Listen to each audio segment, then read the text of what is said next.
Good morning, welcome to mini blog. আজকে সকাল সকাল মা পরোটা করেছে, এটা ডালের পরোটা আর আলুর দম। বলছে এটা ডাল পুরি, বলছে। আমার তো মনে হচ্ছে না কোনো অ্যাঙ্গেল থেকে ডাল পুরি, বাট সত্যি খুবই সুন্দর, অসাধারণ।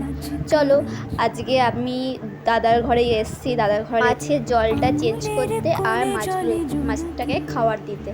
কিন্তু এটা ডিউটিটা আমাকে দাদা দিয়েছে, কারণ ও মাছটা ধরতে খুব ভয় পায়। বলে নাকি পিছলা লাফায়, আমার ভয় লাগে, ধরতে পারি না। ও ধরতে পারে না, আমিও ধরতে পারি না, আমি হাত দিয়ে ধরিনি। কারণ সত্যি কথা বলতে গেলে আমি হাত ধরে ধরার চেষ্টা করেছিলাম, বাট প্রচুর লাফায়। যাই হোক, এটাকে বয়ামটাকে পরিষ্কার করতে হয়, প্রত্যেক মাসে মাসে পরিষ্কার করতে হয়। এখানে প্রচুর নোংরা করে, প্রচুর। এই মাছটা ফাইটার ফিশ, খুব নোংরা করে শুনেছি।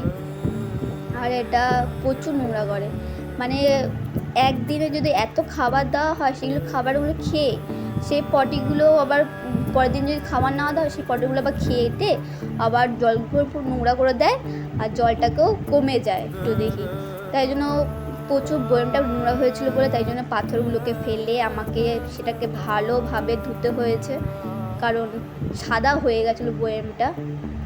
আর আগে যখন মাছ রেখেছিলো, প্রথম ফার্স্ট মাছ নিয়ে এসেছিলো কালারিং মাছ।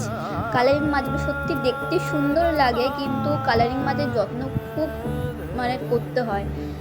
ওদের খাবার কম দিতে হয়, লিমিটে খাবার দিতে হয়, বেশি খাবার দিলে ওরা মারা যায়। আমাদের মাছগুলো যেদিনকে নিয়ে এসেছিলো তার 2 দিন পর 3 দিন পর মাছগুলো মারা গেছিলো।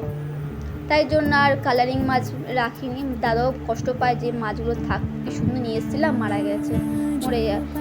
তাই জন্য এই ফাইটার ফিশটাই ঠিক আছে, একাই থাকে আর ভালো রয়েছে। তাও তো রয়েছে বয়ামের মধ্যে, ওর একাই একটা বয়ামের মধ্যে।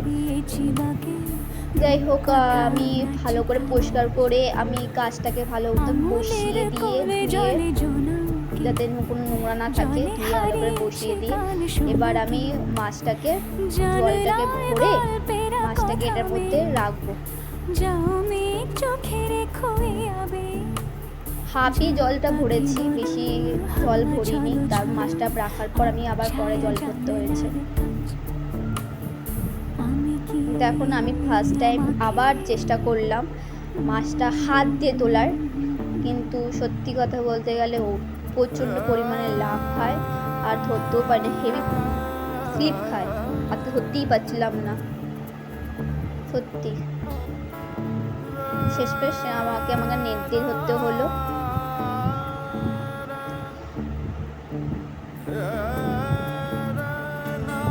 দেওয়ার পর আমি তার উপরে তাকে খাবারটা দিলাম, বেশি করে খাবার দিয়েছি। আজকে খাবার দিলাম, আবার শেষমেশ দেখবে কালকেই শেষ হয়ে যাবে খাবার, কালকেই শেষ হয়ে একদম ফিনিশ। আমি দাদাকে বলেছিলাম যে প্রত্যেক দিন একটু একটু করে খাবার দিবি, যাতে জলটা যদি ফাঁকা না হয়, যাতে ও যে জিনিসগুলো করে পটি করে সেই পটিগুলো না খায়,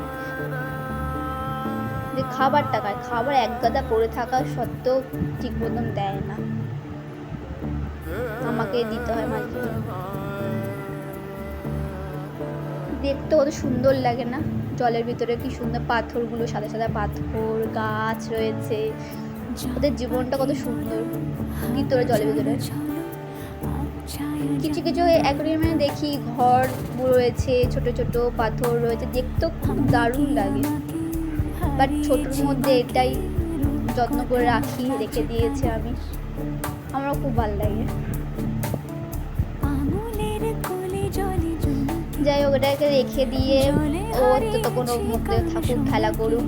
আমি এখানে দেখছিলাম গাছগুলোর মধ্যে জল শুকিয়ে এসছে, পাতাগুলো এখন শুকিয়ে গেছে।